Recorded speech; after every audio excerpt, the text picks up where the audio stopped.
सो Donald Trump ने last week कहा था कि वो एक पूरी सिविलाइजेशन को वाइप आउट कर देंगे He also said yesterday the resulting strikes would wipe out a whole civilization. And by an entire civilization I believe उनका मतलब था कि वो बेयर्स को पूरी तरह वाइप आउट कर देंगे, क्योंकि पिछले वीक निफ्टी 50 5% ऊपर क्लोज किया निफ्टी में करीब 6% के रिटर्न्स नजर आए। एंड स्पेशली वेंसडे के दिन जब वो 3% गैप अप हुआ तो मेजॉरिटी ऑफ द बेयर्स की पोजीशन तो वैसे ही कट गई होगी ड्यू टू एमटीएम लॉसेस। लेकिन अब इस सीज फायर को अनाउंस करके 2 ही दिन हुए हैं और वहां इजराइल लेबनान के फलाफल तल रहा है। और पाकिस्तान ने ये जो डील ब्रोकर की थी उसमें इतना कंफ्यूजन है कि लेबनान पर अटैक होगा कि नहीं होगा, स्ट्रेट ऑफ हॉर्मुज खुलेगा या नहीं खुलेगा। जंग के बीच अमेरिका के राष्ट्रपति डोनाल्ड ट्रंप ने एक बार फिर ईरान को धमकी दी है। ट्रंप ने कहा कि ईरान 7 अप्रैल तक स्ट्रेट ऑफ हॉर्मुज खोल दे, नहीं तो उसका नरक में जाना तय है। एंड इसी की वजह से इन्वेस्टर्स कंफ्यूज है कि क्या इज द वर्स्ट ओवर या जो ये गैप अप हुई थी वो वापस फिल हो जाएगी। So news and events aside, हर वीक मैं आपके साथ एक डेटा पैक एनालिसिस शेयर करता हूं जिसमें हम निफ्टी का एनालिसिस कर लेते हैं, टॉप सेक्टर्स देख लेते हैं, एफआईआई डीआईआई की कैश बाइंग सेलिंग डेटा को मॉनिटर करते हैं एंड ओपन इंटरेस्ट एनालिसिस भी कर लेते हैं। क्या हालचाल इन्वेस्टर्स, मेरा नाम है गौरव शर्मा, एक स्टॉक मार्केट एनालिस्ट और आप देखना शुरू कर चुके हैं द डोजी।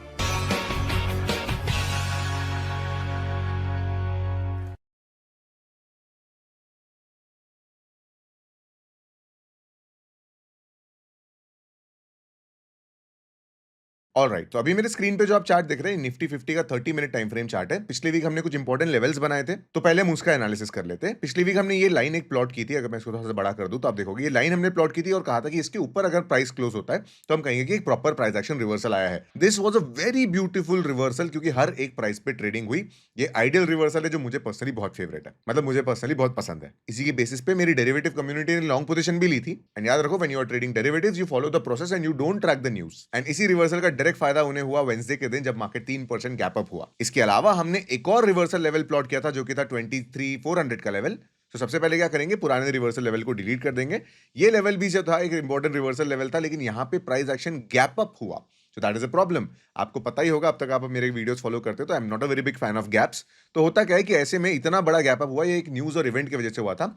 हर एक मेजर इंडेक्स पे ये गैप आपको देखने मिलेगी। In fact most of the stocks जो इस दिन भागे थे उन पे भी आपको गैप देखने मिलेगी। गैप्स के ऊपर मैंने अपने फ्री टेलीग्राम पे काफी बार आर्टिकल लिखा है, आप मेरे टेलीग्राम पे जाके सिर्फ गैप सर्च करना। इन शॉर्ट बता दूं कि over 90 day period 90% of the gaps actually get field. Index के ऊपर में जरूरी नहीं है, बट स्टॉक्स पे तो ये हो ही जाता है। बट एनीवेज, जब अभी मार्केट ऊपर गया तो अभी उसकी बात नहीं करेंगे। एज यू कैन सी कि मार्केट ने हमारे प्री डिफाइंड लेवल पे एक बार पॉज लिया। ये रेजिस्टेंस के ऊपर खुला था, वो रेजिस्टेंस फिर सपोर्ट बन जाता है, तो मार्केट ने यहाँ पे एक बार अच्छे से सपोर्ट लिया है। सो अभी अगले वीक की हम बात करते हैं। तो ये रिवर्सल लेवल एक इंपॉर्टेंट पिवट लेवल तो रहेगा, तो मैं इस लाइन को अभी डिलीट नहीं कर रहा हूं। अब अगले वीक के लिए अगर बुलिश सिनेरियो की हम बात करें तो मार्केट के लिए अगला रेजिस्टेंस रहेगा ये 24,300 का, मतलब 1-2% का और अपसाइड पोटेंशियल है। ये प्रीवियस स्विंग हाई भी था, hence it was the resistance.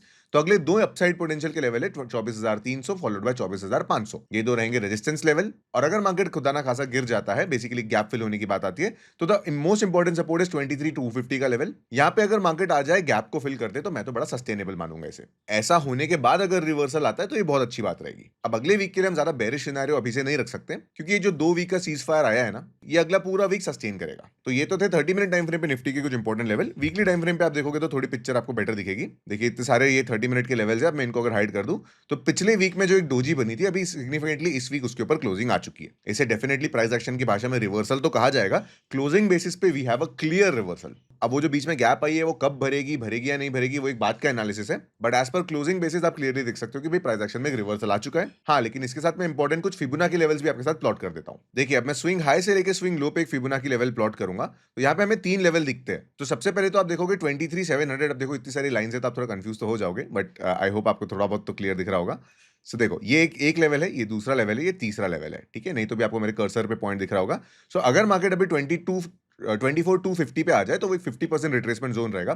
Basically जितनी भी गिरावट आई थी उसका 50% रिट्रेस हो जाएगा। तो यहाँ से और गिरावट आ सकती है। एक्चुअली ये रिट्रेसमेंट जोन जो होता है ना, यहाँ से मार्केट फिर से नीचे जा सकता है। लेकिन अगर हम देखेंगे कि अगर 24,700 के ऊपर मार्केट अच्छे से क्लोजिंग दे दे, चाहे गैप हो या ना हो, 24,700 के ऊपर अगर क्लोजिंग आ जाती है तो हम एक बोलेंगे कंफर्म रिवर्सल आ चुका है और बेरिश नेचर मार्केट में कंप्लीटली खत्म हो चुका है। सो ये लार्जर टाइम फ्रेम पे भी कुछ एनालिसिस मैंने आपके साथ शेयर किया है। तो चलिए अब ओपन इंटरेस्ट एनालिसिस देख लेते हैं।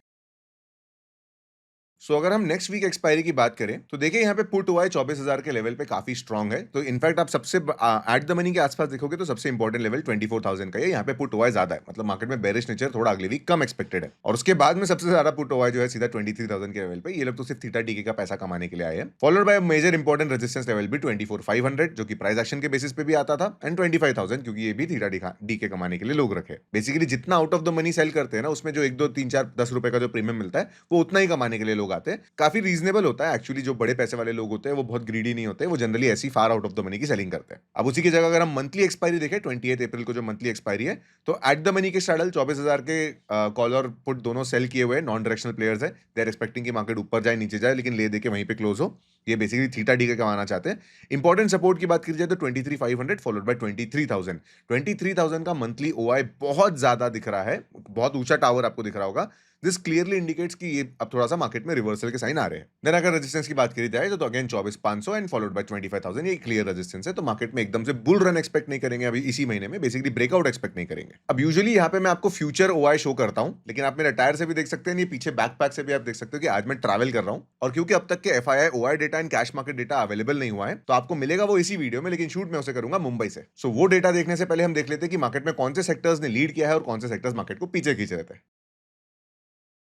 ऑलराइट, पिछले वीक अगर देखा जाए तो मार्केट में पूरी तरह हरियाली थी। लिटरली एक भी सेक्टर मार्केट का रेड नहीं था। So that is a positive sign. पिछले वीक सबके पोर्टफोलियो ने एक रिलीफ लिया, एक चैन की सांस ली है। लेकिन अब हमें कैसे पता चलेगा कौन से सेक्टर अच्छा परफॉर्म कर रहे हैं? देखिए निफ्टी 50 जहां 5.9 मतलब लगभग 6% ऊपर था, तो ऐसे कौन से सेक्टर्स से जो निफ्टी में 6% से ज्यादा में मतलब 6% से ज्यादा की क्लोजिंग दे पाए? तो कुछ स्मॉल कैप मिड कैप आपको दिख रहा होगा।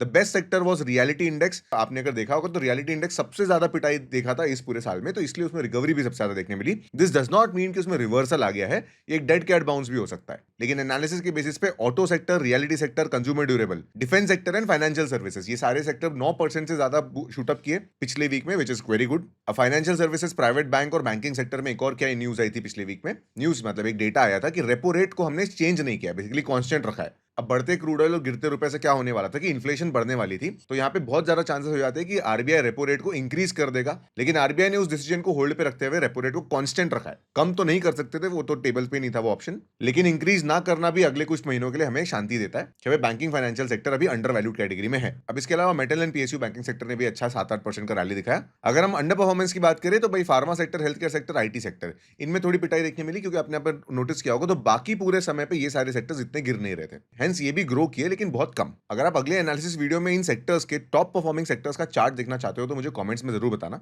एंड अब इंडेक्स पे एफआईआई की पोजीशन कैसी है एंड कैश मार्केट डेटा मैं आपको बताता हूं ट्रैवल करने के बाद।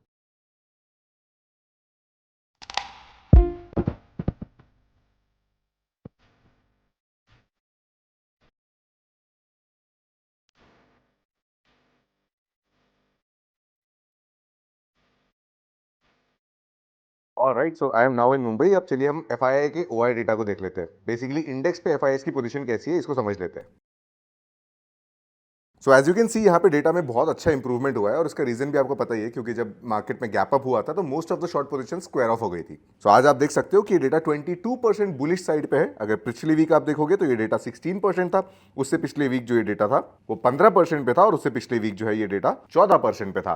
कहने का मतलब है कि लॉन्ग साइड के पोजीशन में काफी ज्यादा इंक्रीमेंट हुआ है। और हम रिवर्सल कब कहते हैं? जब ये नंबर एक्चुअली, जो लॉन्ग पोजीशन का नंबर है, जब ये एक्चुअली 30% से ऊपर टॉपल हो जाए, और बुलिश होता है जब ये 50% से ऊपर चले जाए। अब चलिए देख लेते हैं कि कैश मार्केट में एफआईआई ने कुछ बाइंग करी है या अभी तक सेलिंग कर रहे हैं।